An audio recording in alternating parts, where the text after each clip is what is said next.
삼성이 알면 나도 한다. 대국민 정보격차 해소 프로젝트 눈치 안 보고 하이킥 시작하겠습니다. 자, 출연자부터 소개하죠. 경제민주화의 이론을 만드신 분입니다. 최운열 민주당 의원 나오셨습니다. 안녕하세요. 최운열입니다. 이론을 제가 만들었다고 그러면 원래 이론을 만드신 김종인 대표께서 화내실 겁니다. 김종인 대표는 지금 어디 계십니까? 아주 잘 계십니다. 지금 독서하시면서 네. 앞으로 이 전국이 어떻게 굴러갈 건가를 또 구상을 하고 계세요. 알겠습니다. 한번 모셨으면 좋겠는데요.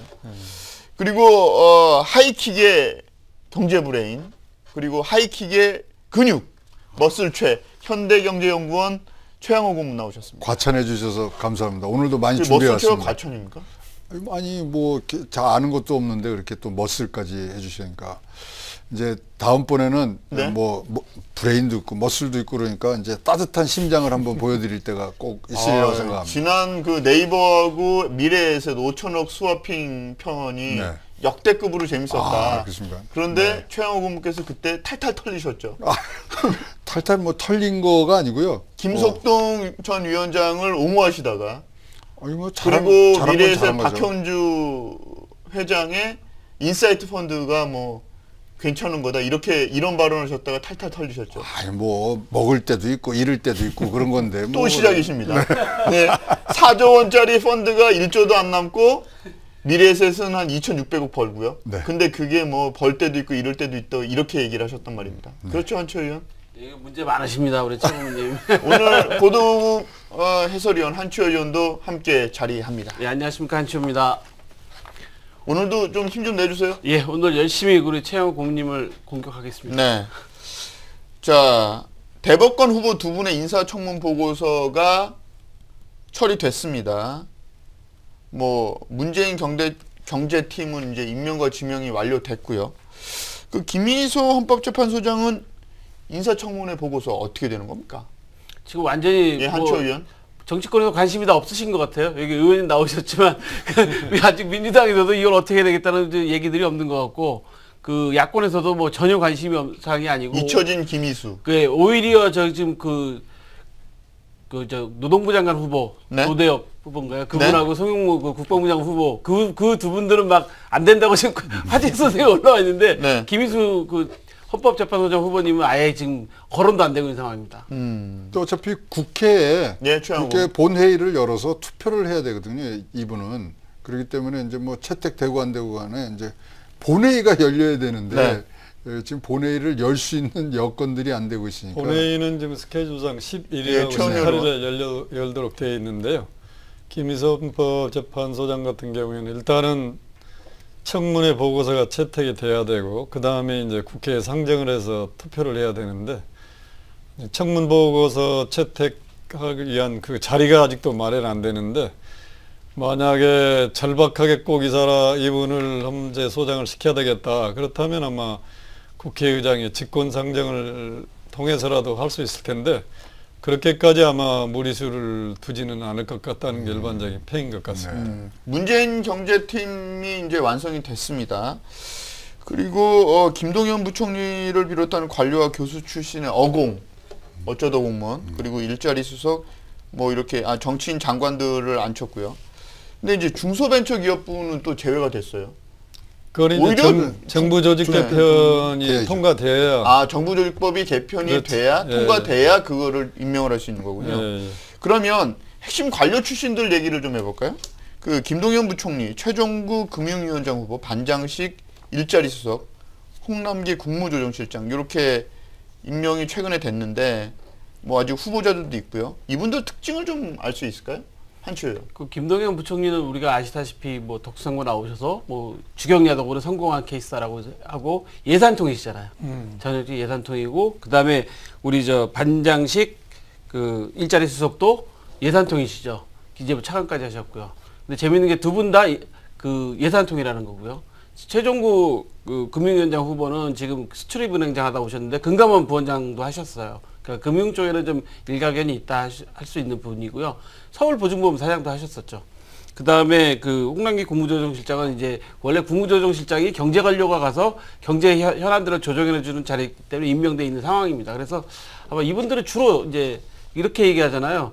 그 변양비나 사람들, 그다음에 예산통 뭐 이렇게 그렇게 정리가 좀 그 되는 것 같습니다. 예산통이라는 말이 듣기가 이제 거북한 게 사실 경제부총리는 어떻게 보면 우리나라 경제 정책을 총괄하는 선장이잖아요. 그렇죠. 그런데 어떻게 그런 선장의 역할을 하는 사람이 예산만 다룰 수 있을까?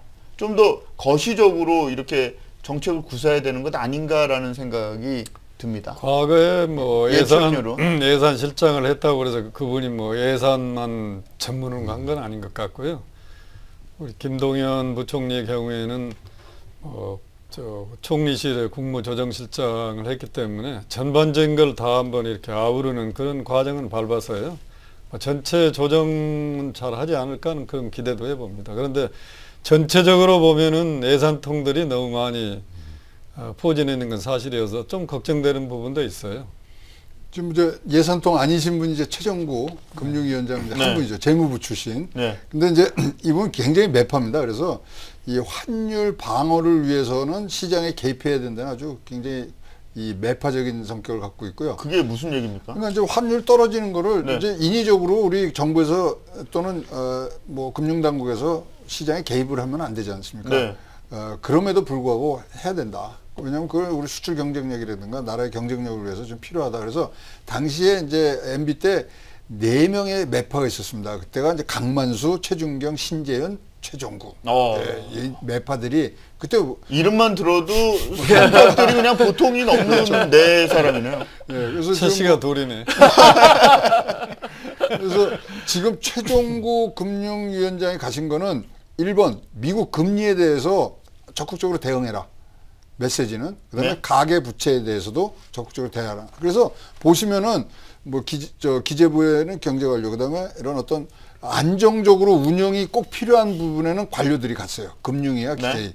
그리고 이제 나머지는 다 교수분들이 지금 차지를 하고 있는데 하나 재밌는 건 이겁니다. 네. 더 미래연구소에서 앞으로 문재인 정부에서 어떻게 정부 조직을 갖고 갈 거냐에 뭐 한편에 나와 있는 건데 기재부에서 네. 국제금융 부문을 떼서 그거를 금융위에다 주고 금융부를 신설한다가 거기 제한 1번으로 나와 있고요. 그다음에 네. 기재부는 그러면 이제 세제 예산 경제정책 기획 등을 해서 국가재정부로 개편한다가 뭐 선거 과정에서 네. 정부 조직법에 대한 어떤 하나의 대안으로서 내놓은 적이 있는데 네. 흐름이 그렇게 돼요. 아니 그럼 기획재정부가 만약에 말씀하신 대로 그런 형태로 진행이 되면 예산이 가장 큰 일감이 되는 그런 그렇죠. 구조네. 예산으로 이제 앞으로 어떻게 되냐. 그다음 세제까지 있으니까 앞으로 이제 증세라든가 이런 부분들을 어떻게 갖고 갈 것인가. 그럼 김동연 부총리는 말만 부총리인데요? 경제부총리. 그래도 이제 하여튼 뭐 상징성이 있으니까 지금 뭐 아니 그렇잖아요. 네, 그냥 장관이 해도 되는 일을 무슨 예산처가 되는 건가요? 그 아, 지금 예산처. 이제 네. 얘기하신 그 내용을 예, 제가 최근에. 발의한 법안인데요. 네. 저는 이제 우리 금융 감독 체계를 전면적으로 개편해야 된다. 지금 현재 우리 금융위는 조직이 산업 정책과 감독 정책을 같이 하고 있잖아요. 그러다 보니까 항상 감독 정책이 휘둘려요. 산업 정책에 의해서. 그러니까 이제 금융 회사들의 건전성 문제라든지 금융 소비자 보고 항상 이제 뒤로 후순위로 밀리거든요. 네. 그래서 산업 정책을 완전히 감독에서 떼어내서 이제 그런데 또 재밌는 게 산업 정책도 현재 국제금융은 기재부에 가 있고 그렇죠. 국내 금융은 이제 금융이 예, 가 맞습니다. 있는데 지금 우리나라처럼 완전히 100% 개방사에서 어디 국제금융이 따로 있고 국내 금융이 따로 있습니까? 그러니까 이 둘은 합해야 돼요. 그래서 국내 금융과 국제 금융 산업 정책은 정부가 할 일이기 때문에 네. 이걸 정부 부서가 하는데 이거를 뭐 기재부로 보낼 거냐, 아예 독립을 시킬 거냐, 그건 아직 이제 결론이 안 나 있는 부분이고요. 근데 흐름이 글로 지금 간다고 얘기를 하신 거죠? 아니 그러니까 청와대요. 금융경제비서관에서 예, 금융이 처음 없어졌지 않습니까? 네. 그다음에 재정기획관이 지금 새로 생기고 이러는 걸 봐서는 흐름은 지금 뭐 최은열 의원께서 말씀하신 것처럼 그 세우신 법안대로 네. 그렇게 쭉 매건 지금 가는 것으로 지금 보여지는데요. 그러면 최종구 금융위원장은 이런 생각이 언뜻 듭니다. 그 MB 때 기업들이 환율 효과를 엄청나게 봤거든요. 그렇죠. 삼성전자가 사상 최대 이익을 얻었을 때가 환율 효과만 한 30%가 넘는다는 그렇죠. 정도로 환율 효과를 많이 봤는데 그러면 문재인 정부 때도 MB 정부 시절에 그런 환율 효과를 기업들이 누릴 가능성이 있다. 뭐 이렇게 보시는 거예요? 그러니까 지금 뭐 문재인 정부에서는 이제 분수 효과지 않습니까? 그리고 그 앞 정권들은 낙수 효과고 그렇죠. 수출을 많이 해서 그게 이제 떨어지는 건데 맞습니다. 그 부분에 대해서는 지금 뭐 반대 길을 가고 있기 때문에 거기서는 기업들 증세시키겠다는 거 아니에요? 어쨌든 미국 금리의 변동성이 지금 많아졌기 때문에 그 부분에 대해서 철저하게 그 방어를 하고 네. 그것을 이제 가계부채로 넘어가지 않도록 막는 것이 사실 최중구 신임 금융위원장의 제일 큰 지금 숙제가 아닐까 그렇게 생각합니다. 최종구 예, 최원희 위원장이 의원. 이제 그 환율 과거에는 그런 스탠스를 유지해가지고 부분적으로 성공했을지 모르지만 네. 지금 트럼프 정부가 들어와가지고 아마 그걸 용납하지 않을 겁니다. 어느 나라가 환율을 이렇게 매니플레이션 해가지고 네. 자기 나라에 득이 되는 부분에 대해서는 오. 잘못하면 환율 조작국으로 지정이 되면은 우리한테 엄청난 데미지도 오기 때문에 이제는 이제 시장 흐름에 잘 이제 맡기면서 해야 되고요. 네. 그다음에 최종구 위원장의 경우에는 이제 아까 뭐 환율을 말씀하셨지만 이분이 또 상당히 그 국제적인 그쪽에 역량이 있어서 2008년 국제금융위기 때 네. 뭐 미국과 한국, 한일, 한중 간의 그 통화 수합 그렇죠. 이거를 아주 그 타결시킨 혁혁한 공을 세운 그런 사람으로 많이들. 역시 최순실 나오기 전까지는 최가들이 나라를 참 잘 도출했는데 최순실이가 한 방에 말아먹어. 아, 여기도 왜 성씨 얘기가 나옵니까? 제가 최고님 예, 말씀에 한철이요. 약간 이의를 한 가지만 좀 네. 얘기하면 의원님 말씀하신 것처럼 이제는 저희가 환율을 마음대로 할 수가 없는 사회가 됐어요. 왜냐면 환율 조작국으로 정말 지정되면 큰일 나잖아요. 지난번에 저희가 트럼프 정부 들어섰을 때 환율 조작국 지정이 되느냐 안 되느냐 저희도 얼마 전에 그런 일을 좀 겪었지 않습니까? 그래서 환율 이 문제는 쉽지 않아 보이고요. 두 번째로는 최종구 이 위원장 후보께서 지명된 다음에 첫 기자회견에 무슨 얘기를 했냐면 일자리와 가계 부채에 집중하겠다고 했어요. 금융위원장이 일자리 늘리는데 집중하겠다는 말을 했단 말입니다. 저는 이 얘기 듣고 깜짝 놀랐어요. 금융위원장이까지 나서서 일자리를 만들어야 되는 사회가 됐는가. 이분 좀 뭔가 본인의 임무가 좀 다른 거 아닌가. 다르게 받아들였는데요. 예, 최원희 의원. 금융 쪽이 제대로 성장하면 굉장히 고급 일자리가 많이 생기잖아요. 그렇죠. 근데 우리나라의 금융은 사회 지도층 인사들이 금융을 보는 시각이 한 산업으로 보지를 않습니다. 지금까지. 서비스. 공짜라고 생각해. 공짜. 금융이라는 게. 그러니까 자꾸 은행이 좀 이익 내면 뭐 예대마진 낮춰라. 크레딧 카드 회사가 이익을 나면 뭐 카드 수수료 낮춰라. 그러니까 은행의 이익이 줄어들고 카드 회사의 이익이 줄어드니까 고용이 줍니다. 거기서. 그러니까 아마 최종구 위원장이 그런 거를 답답한 생각을 정말로 이건 산업으로서 한번 키우면서 여기서 고급 일자리를 금융산업에서 좀 제대로 만들 수 있겠다, 하도록 하겠다. 그런 의지의 표현으로 저는 이제 인식을 했고요. 그 다음에 이제 금융이 이제 산업 쪽에 자금을 원활한 공급이 제대로 되도록 자본시장이라든지 했을 때 중소기업 같은 데가 정상화돼 가지고 일자리를 좀 많이 만들 수 있는데 금융 애로가 없도록 하겠다 그런 뜻이라고 보여지고. 야, 그러면 전통적인 규제 산업인 금융이 규제 개혁에 선봉했을 가능성이 있겠네요. 그 규제의 종류가 다릅니다. 금융은 이제 공익성이 있으니까 네. 규제가 있기는 있는데 그 규제는 건전성 규제에 국한해야 돼요. 프루덴셜 레귤레이션. 그렇죠. 금융 회사들이 부실화되면 결국 공적 자금 그렇죠. 들어가니까 맞습니다. 부실화되지 않도록 하고. 네. 그러나 이 상품 개발이라든지 금융 상품의 가격이라든지 이런 거에 개입하면 안 돼요. 야, 그거 예? 공무원들 밥그릇인데 그거 놀까요?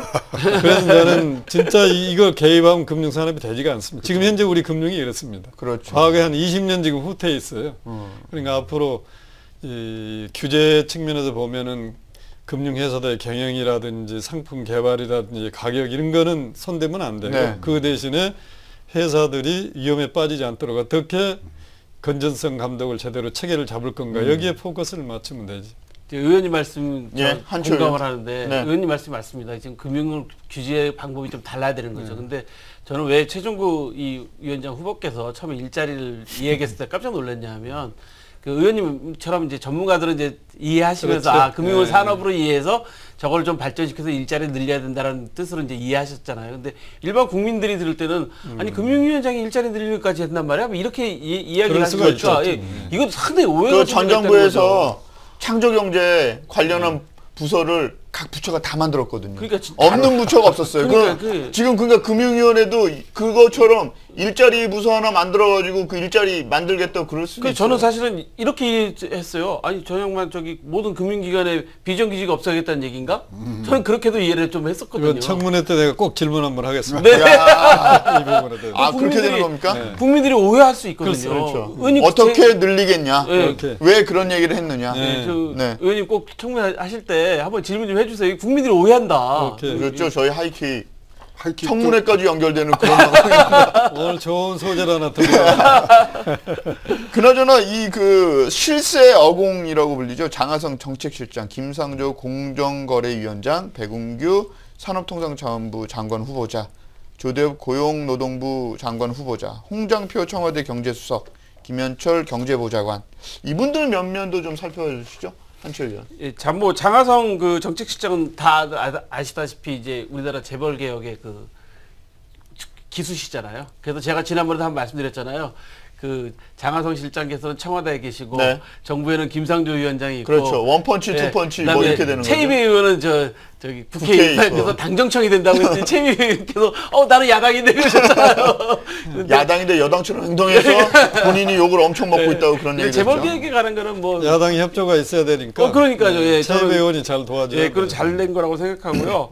지금 백운규 산업통상자원부 장관 후보자 이분은 이제 언론에 많이 알려진 것처럼 이제 소재 산업을 원전. 세라믹, 주로 세라믹 하시는 뭐 분이기 이런 때문에 거. 이제 원전 뭐 탈원전 정책이 주로 하실 그렇죠. 것 같고요. 세라믹이 아마 태양광 패널이랑 연결돼 있을 거예요. 근데 저는 지금 사실은 그 문제 좀 이따 말씀드리겠지만 그다음에 조대엽 장관 후보자는 좀 사실 지금 말이 많지 않습니까? 그래서 이분에 대해서는 고용장부 장관 후보자로서 자격이 있느냐 저는 잘 모르겠고 그다음에 이제 홍장표 경제수석이나 김현철 경제부장관 이분들은 다 교수 출신입니다.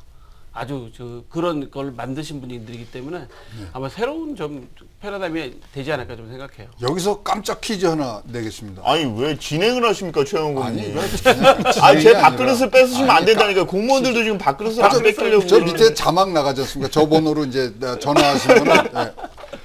요번 경제 라인 중에 교수 출신이 아닌 분은 교수 출신 아닌 분이요? 교수 김동연 부총리. 김동연 부총리 아주대 총장 총장하시죠. 나가고 그렇죠. 반장식 그래서 서강대 그다음 그렇죠. 최종구 최정구가- 금융위원장만 홍남기. 학교에서 가르치지를 않으시고요. 다 교수 출신입니다. 마지막 홍남기 국무조정실장도 그렇고. 네, 그렇죠. 다 그렇습니다. 그래서 좀 지나치대요. 예, 저도 교수들이 교수 지금 너무 출신이지. 많이 지금 들어와 있는 그런 사람들. 야, 그런 거 잡아내는 게 제 이 경제 아니 머슬이. 근데 제가 경제 머슬 네, 있게 한초예요. 한번 질문하면 네.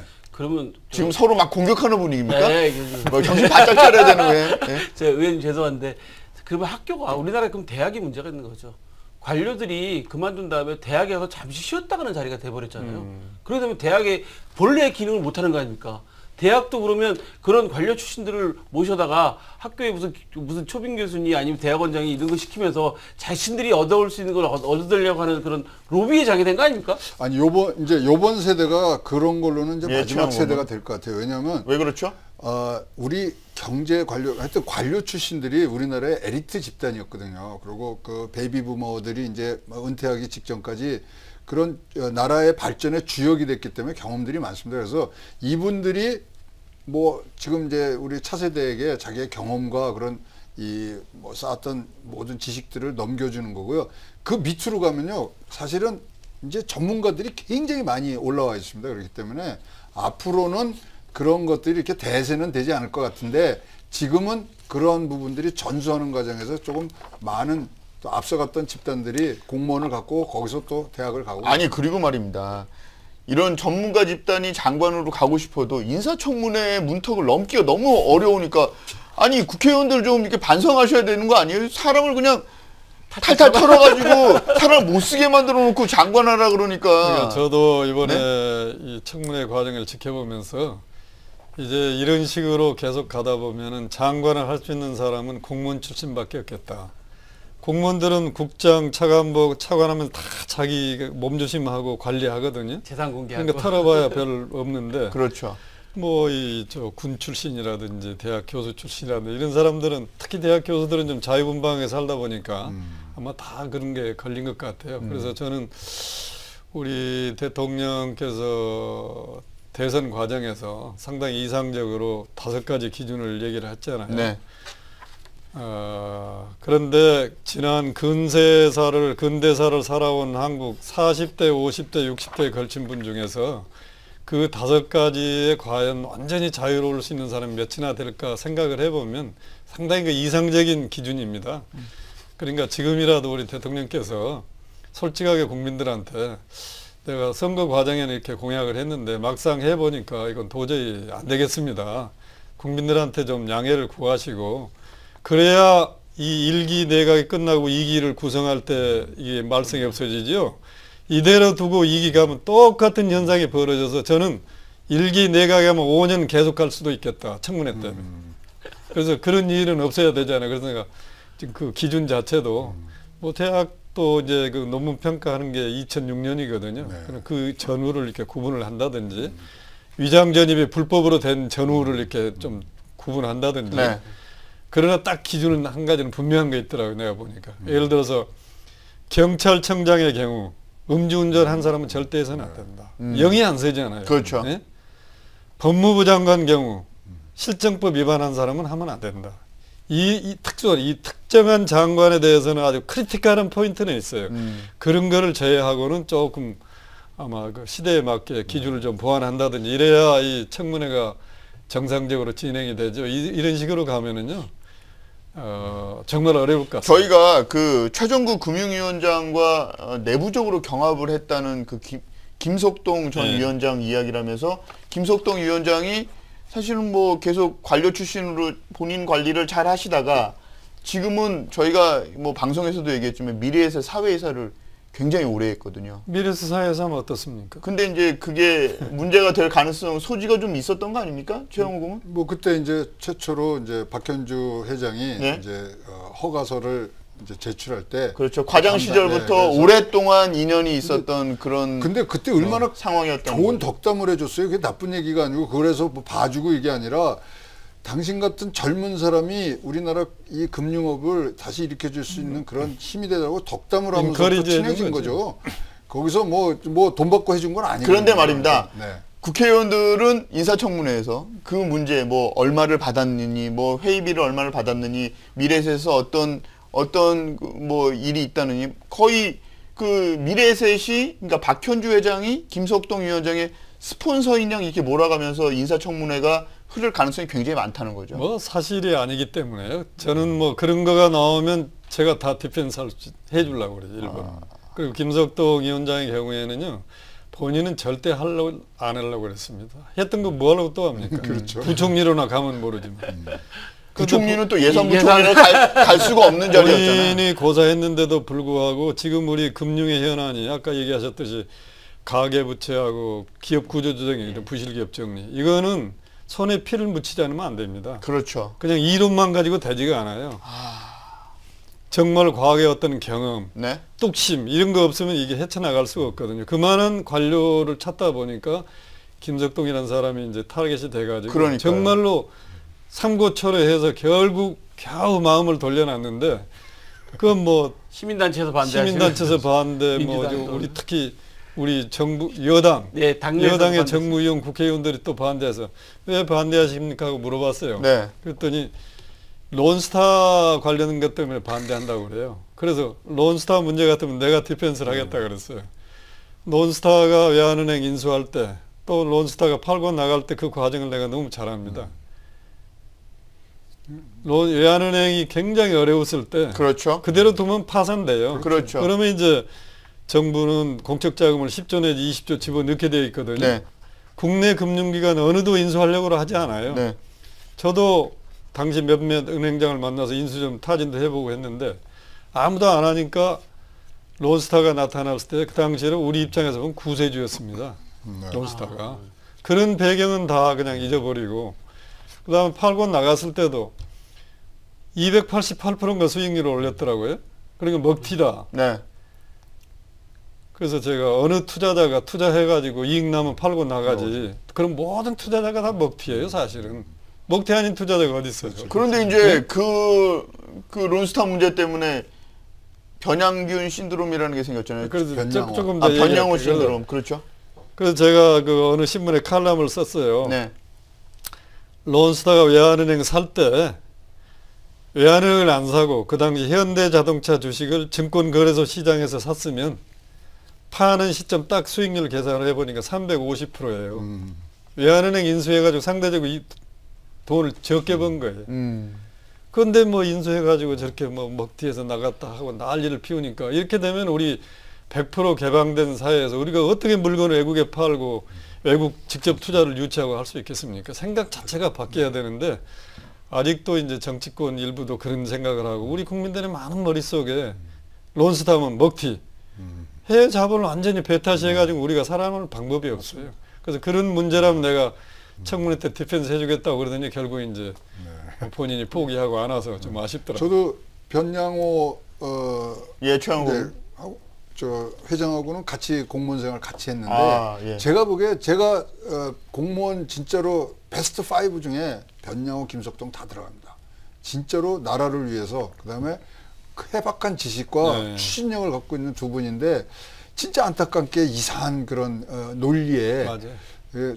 뭐 국민 정서상 안 맞는다는데 아니 자본주의에서 사실 해서 정당하게 벌어나간 거면은 그거는 우리가 인정을 해줬어야 되는데 그런 부분이 아깝고요. 그런 분들이 진짜로 저는 요번에 그런 분들이 부총리 가면서 다시 한번 그때 그 열정을 살렸을 때 플러스면 플러스지 마이너스는 안 된다고 생각을 합니다.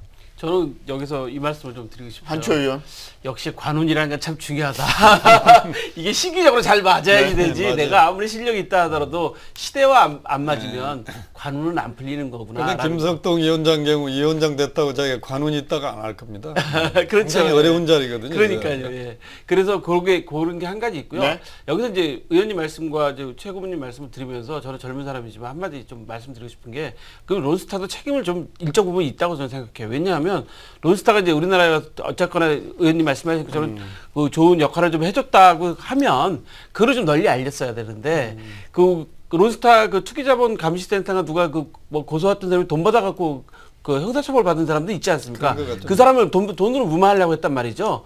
저는 그런 자세가 잘못됐다는 거죠. 그러니까 일반 국민이 생각할 때는 야 저거 뭔가 뒤가 구린 게 있으니까 저 반대운동원 사람한테 돈 따로 줘서 저렇게 하는 거 아니냐라고 오해의 소지가 엄청 많지 않습니까? 맞아요. 그래서 지금 의원님 말씀하신 것처럼 그런 것들을 좀 국민들한테 좀 알리고 그래 우리가 한국에서 이렇게 이런 일을 했습니다라고 좀 해줬어야 되는데 그렇지 않고 뒷돈 주고 하니까 국민들 입장은 야 뒤가 구리니까 돈 준 거 아니야 이렇게 나오는 거죠. 뭐 이쪽에서 뭐 요구해서가 아니라 그렇죠. 스스로 이제 뭐 어느 정도 돈을 좀 벌었으면 한국 사회에 또 기부도 좀 그렇죠. 하고 예. 사회적인 책임을 좀 이렇게 좀 해준 것 보여주고 같으면 참 그랬으면 좋았을 좋았을 텐데 그런 게 좀 아쉬워요. 예, 아쉽게는. 또 그래야지- 외국계 기업들이 우리나라에 와서 사회적 책임을 다하겠다 이런 생각은 별로 안 하잖아요. 그걸 기대해서도 안 되는데 자기들이 뭐 계속해서 한국에서 영업을 하겠다고 그러면 그런 역할을 해야 되겠죠. 근데 지금 외국계 금융회사들이 지금 많이 한국을 떠납니다. 지점을 그렇죠. 축소하고. 왜 그러겠어요? 이제 더 이상 한국에서는 먹을 게 없다. 영업에서 돈 벌 수 있는 찬스가 없다. 영업 환경이.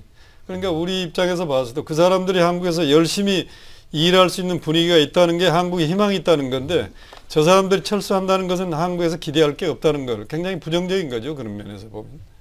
근데 좀 안타까운 건 저는 그런 것 같아요. 지금 의원님 말씀하신 것처럼 뭐 사회적인 어떤 역할, 뭐 기업의 역할을 뭐 다 바라진 않지만 그래도 그런 아까 말씀드린 것처럼 이상한 뒷돈 주는 그런 거라도 좀 안 했으면 국민들이 좀 이해하실 텐데 아마 그게 충격이 컸을 것 같아요. 제가 그 얘기를 듣다가 갑자기 궁금한 게 생각이 나는데요. 그러면 문재인 정부의 경제 정책, 제이노믹스의 선장은 누구라고 봐야 되는 겁니까? 장하성 실장이라고 봐야 됩니까? 누구라고 봐야 됩니까? 지금 이제 우리 이 정부의 그 청와대 경제 정책 이 부서가 참 복잡하게 돼 있어요. 네. 정책실장이 있지, 경제수석이 있지, 일자리 수석이 있지, 네. 경제보좌관이 있지. 그래서 이게 어떻게 조정이 될까? 그건 물론 이제 직급으로 보면 장하성 실장이 제일 장관급이니까 거기서 이제 컨트롤 타워 역할을 하겠지만 네. 옛날에는 경제수석이 있으면 경제보좌관이 없었고 경제수석을 없애고 경제보좌관 두고 그랬고 일자리 수석이라는 게 사실 경제 쪽에서 경제수석이 할 일이지 그렇죠. 일자리 수석 별도로 뺄 건 아니죠. 뺄 거 네. 아닌데 그래서 그런 면에서 좀 혼선이 올 것 같고요.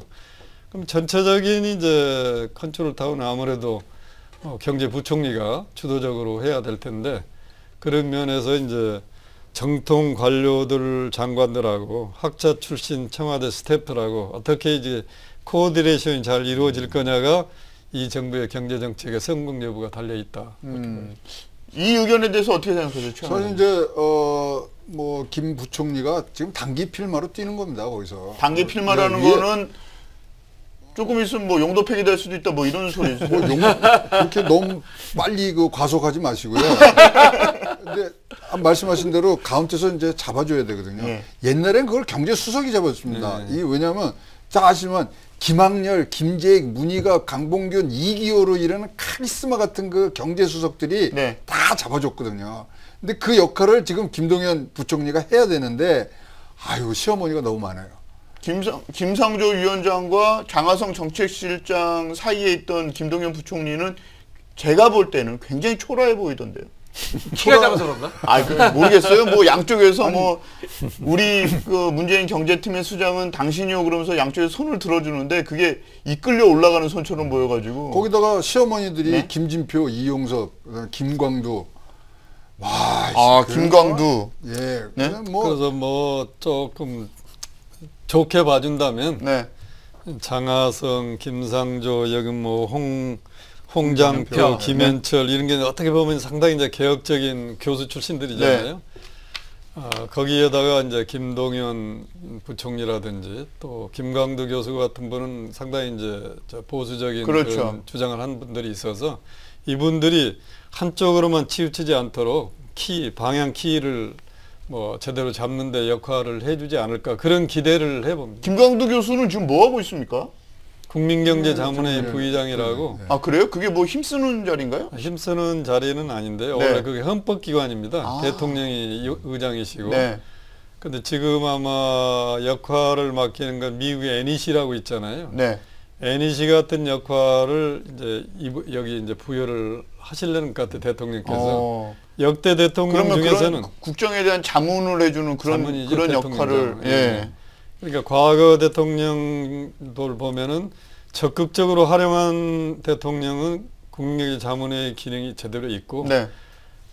전혀 활용하지 않는 건 있으나마나한 조직이고 그래요, 사실. 그러면 김광두 교수가 거기 있으면서 어떻게 보면 지금 제이노믹스가 진보적인 성향을 굉장히 많이 띠고 있는데 김광두 교수가 그러면 힘의 추, 무게추 역할을 한다 뭐 이렇게 봐야 되는 건가요? 맞습니다. 그거를 기대하고 있죠. 그리고 대통령께서도 김광두 교수를 처음에 그 영입에 갈 때 네. 나와 비록 다른 견해를 가지고 있지만 경제라는 게 한쪽으로만 치우쳐서는 안 되기 때문에 내가 이분을 영입한다 그렇게 얘기를 했습니다. 그러면 이미 박근혜 정부 때 그 대통령의 경제 가정교사라는 얘기 들으면서 화려하게 입성했다가 아무런 역할을 못했던 그 전철을 밟지 않기 위해서 확실하게 보증수표를 바꾸고 갔다 이런 거네요. 뭐 옆에 없었으니까 모르겠습니다. 아시는데 지금 말씀 안 하시는 겁니다. 재밌는 게요. 네? 이 청와대 그 한철요. 조직표라고 이제 시중에 이제 나와 있고 발표됐던 걸로 이렇게 보면 사회수석 밑에 주택도시 비서관이 들어가 있어요. 그리고 재밌는 게 일자리 수석 밑에 사회적 경제 비서관이 또 들어가 있습니다. 그러니까 이게 지금 우리가 지금 아까 의원님 말씀하신 것처럼 약간 좀 복잡해요. 이게 어떻게 일관성이 있는 게 아니라 본인 그 어떤 뭔가를 만들려는 것 때문에 그쪽으로 들어가 있어요. 전문적인 그래서 제가 계속 계열이 여쭤봤던 아니라. 게 누가 키맨이냐는 거죠. 그러니까요. 그래서 그 지금 중요한 게 뭐냐면 그 말씀하신 그 과학기술 보좌관이 국민경제자문회의 간사위원을 겸임하고 있어요. 그러니까 이게 역할을 해주는 저기에 대 있어서 제가 보기에는 장하성 실장이 그렇죠. 예. 네. 장하성 실장이 중요한 역할을 정책 어젠다를 만들 때는 최은혜로. 장하성 실장이 키 역할을 할 거고 네. 이제 장관들한테 이제 실제로 집행할 때는 아마 김동연 장관이 주도해서 또 끌고 가고 쌍두마차 형태가 되지 않을까 싶어요. 근데 워낙 이 제이노믹스 예, 이제 최양호 공은. 뭐 대선 전에 이제 선거할 때 보면은 저 정책공간 국민성장이라는데 거기 소장을 조윤재 교수가 이제 맡았지 않습니까? 서강대 교수 얘기하시는 거죠?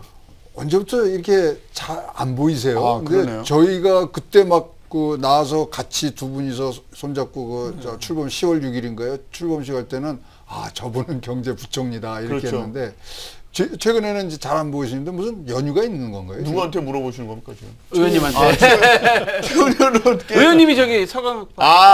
그렇군요. 그러니까 그 뒷얘기 좀 국민성장 그걸 출범할 때 이제 조윤재 교수가 네. 부원장이었나요? 네. 총책임자죠. 소장이죠. 소장이라 그랬죠. 소장 맡아서 갔는데 가다가 이제 몇 달 지나서 이제 김광두, 김상조 팀을 이제 영입해 왔잖아요. 네. 그러면 이제 거기서 김광두 교수의 할 역할과 조윤재 박사의 역할이 어떻게 보면 중복이 될 가능성이 많은 것 같아요. 거기서 아마 이제 교통 정리가 됐지 않았을까 제가 보기에는. 뭐 비슷한 사람 둘 놔두면 또 거기서 그렇죠. 혼선이 올 수도 있기 때문에 네. 정책 혼선을 줄이기 위해서 네. 자연스럽게 정리가 됐다고 느껴집니다. 와, 그래서 그 모두가 경악했던 김상조와 김광두 두 사람이 나란히 서서 사진 찍는 그 장면이 나왔군요. 정말 다들 깜짝 놀랐어요. 그렇죠. 아니, 이게 뭐지? 그러니까요. 그러니까 일반적으로 과거의 시각으로 보면 네? 보수면 보수, 진보면 진보지. 그러니까요. 어떻게 보수, 진보 둘을 한꺼번에 이렇게 하느냐. 그래서 그때 누가 욕을 많이 먹은 줄 아세요? 김상조 교수가 욕을 많이 먹었습니다. 예. 정치하려고 저런 네, 기다린 거 김광두 아니야? 같은 사람과 손까지 잡아가면서 저를 웃으면서 사진 찍을 수 근데 있을까? 이런 평가까지 나왔어요. 배경을 잘 모르셔서 그렇게 오해들 하셨을 네? 텐데 2015년 7월부터 김광두 교수, 김상조 교수, 장하성 교수 셋이서 네. 우리 사회가 이렇게 갈라져서는 안 된다. 보수 국가의 목표는 하나인데 보수와 진보가 이렇게 갈라져 가지고 국가가 되겠느냐. 보수와 진보의 전문가들이 만나서 우리가 갈 길을 한번 모색해 보자. 그래서 한 1년 반 동안 보수 진보 대토론회를 계속 개최했습니다. 그 사람들 주도로. 그렇군요. 예.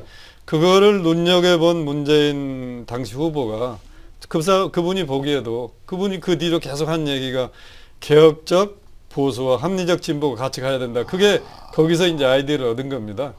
그래서 이제 이분들 찾아가가지고 한 4번을 만나셨다고 그래요. 강의도 듣고 그러면서 우리 경제라는 게 네. 한쪽으로만 치우쳐서는 갈 수는 없잖아요. 네. 보수 정부 10년 오다가 갑자기 왼쪽으로 스윙해버리면 모든 게 흔들리니까 그렇게 그렇죠. 가서도 안 되잖아요. 네. 그래서 어떤 그 중심을 잡기 위해서 이 두 분을 다 영입을 한 건 굉장히 대통령께서 잘하셨다. 저는 그렇게 생각이 됩니다. 그렇군요. 뭐 아까 예, 질문하신 거에 하나 이제 덧붙이고 싶은 거는 누가 키를 갖고 있느냐. 예. 그럼 아까 이제 뭐 정책실장, 경제부총리 하는데 눈에 띄는 거는 경제보좌관입니다. 거시 운영의 지표를 키를 갖고 있는 건 경제보좌관이고요. 최측근에는 김경수 의원이 뭐라 그랬냐면 경제보좌관은 대통령의 경제에 대한 가정교사 역할도 할 것이다. 이러고 공식적으로 얘기를 했단 말입니다. 네. 그렇다면 자주 만나서 할 거고 그 다음에 하나 더 눈에 띄는 거는 사회수석입니다. 김수현 수석. 그죠? 아니 밑도 끝도 없이 가계부채 대책을 김수현 수석한테 지시를 하거든요. 그렇다면 지금 일어나고 있는 모든 현상을 사회 정책상으로 보는 시각이 우세할 수도 있다. 경제 논리가 아니라 사회 정책 논리로.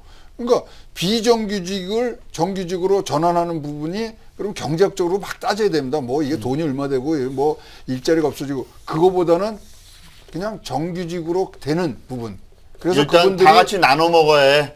그러니까 뭐 이런 거죠? 나눠 먹는다보다 더 나은 노동 인권을 찾아줄 수 있는 부분 이런 데로 어프로치가 많이 갔거든요. 그러니까 그런 부분에서 사회수석도 경제 운영에 하나 키를 갖고 있다 이렇게 봐집니다. 기구표를 보면 네. 사회수석 밑에 주택도시비서관이 들어가 있고요.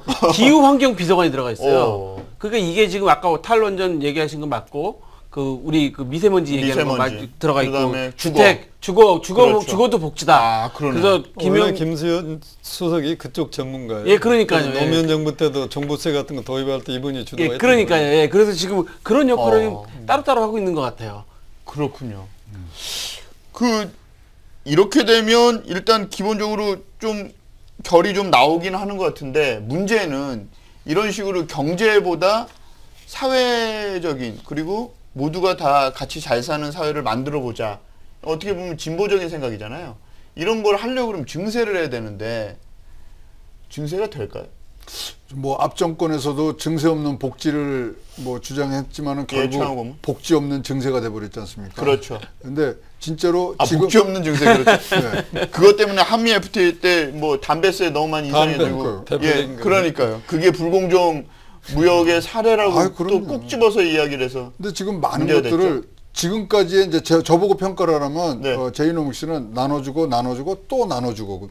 근데 그렇다면 주머니에 뭐 든든하게 뭐가 있어야 되지 않습니까? 재원에 대해서는 지금 어느 누구도 얘기를 안 했단 말입니다. 뭐 재정 개혁을 해서 거기서 21조가 나오고 등등을 얘기를 하는데 우리의 가슴에 와닿고 제 머리가 끄덕끄덕해지는 답변들이 없기 때문에 결국은 증세로 가고 내년에 그 방향에 대해서 얘기를 한다고 그러는 거 아닙니까? 그러면 일단 내년에 지방선거는 이겨놓고 그 다음에 이제 하겠다는 얘기거든요. 정치공학적으로는. 그렇다면은 증세가 분명히 어떤 형태로든지 우리 주변에 올 건데 어떤 식으로 이제 올 건지. 자막이 지금 제이노믹스라고 나오고 있는데요. 그 저 제이가 아니고요. 영문으로 제이입니다. 그런데 최영호문 취재되신 게 좀 있다면서요? 아니 그래서 뭔가 증세 움직임이 포착됐다. 이제 증세라기보다는 결과론이지만 제가 요새 최저임금에 대해서 공부를 좀 많은 시간을 쏟고 있습니다. 이게 과연 뭐 일자리가 10,000원으로 올리는 거. 네, 10,000원 네. 그러니까 그 후폭풍이 어떻게 되고 영향력을 하는데 네. 하다 계산하다가 깜짝 놀란 숫자가 나왔어요. 어떤 거요? 10,000원으로 올리면 세수가 7조가 올라갑니다. 왜냐하면 왜? 저 소득세 구간이 있지 않습니까? 그 윗구간으로 올라가요. 6% 내던 게 15%를 내야 됩니다. 결국 10,000원을. 유리지갑에서 세금을 걷는 그런 구조도 되는 거네요. 그래서 뭐 7조로 세금을 걷는다면 그걸로 와, 7조 재분배가 엄청 큰데요? 네, 재분배가 되는 뭐 또 선순환도 있겠습니다만은 이제 그런 것들이 눈에 보이기 시작하니까 빨리 재원에 대해서는 꼭 한번 뭐 이 방향이라도 좀 말씀을 해주셔야 좋겠다.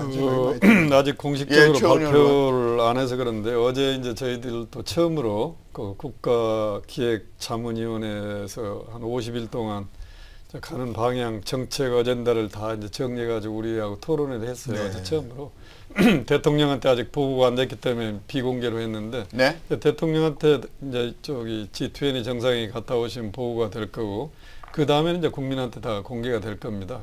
거기 보니까 이제 이 조세에 관련된 내용도 있는데 어떤 내용들이 좀 있는지 살짝 얘기해 줄 수 있나요? 그 제가 제안한 건 얘기 드릴게요. 그 내용보다도 네네. 이제 저는 보완 방법으로 우리 헌법에 국민의 4대 의무가 있잖아요. 납세 의무. 네. 그럼 모든 국민은 소득이 있는 곳은 세금을 내는 것이 원칙입니다. 그렇죠. 그걸 계세주의라고 그래요. 네. 근데 우리 근로소득자의 48%가 세금을 한 푼도 안 내거든요. 이건 잘못됐어요. 그래서 이걸 바로 잡는다, 기본적으로. 그게 공평과세다. 그죠. 예? 그거를 꼭 집어넣으면 좋겠다 제안을 했는데 이제 집어넣을지는 잘 모르겠습니다. 뭐 제약이 좀 있을 수도 있겠죠. 그래서 제가 우리 지난번 총선 때도요. 만약 100만 원 월급쟁이한테 세금을 받는 건 말이 안 되잖아요, 사실은. 네. 그래도 그분이 10,000원이라도 내게 하고 정말 이 사람이 저소득자면 10,000원을 붙여서 돌려주는 한이 있더라도 일단은 세금을 내는 것이 정상이다. 그게 계세주의 원칙이거든요. 그렇죠. 그렇게 가야 돼요. 네. 지금은 그냥 안 받는 거죠. 아니 48%를 안 낸다는 거 그러니까요. 전체. 오히려 그래서 돌려받죠. 근로장려세로 해서. 앞으로 가는 방향 그런 방향으로 가야 될 것 같고요.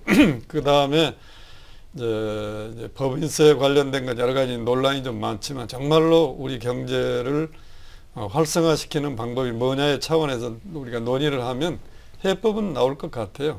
그러니까 조금 더 기다려 보시면 정부가 발표하지 않을까. 그러면 어제 보고를 받으셨을 때 수긍이 되시던가요? 제이노믹스를 실현하기 위한 재원 마련 정책, 정부의 재원 마련 정책이 수긍이 되시던가요?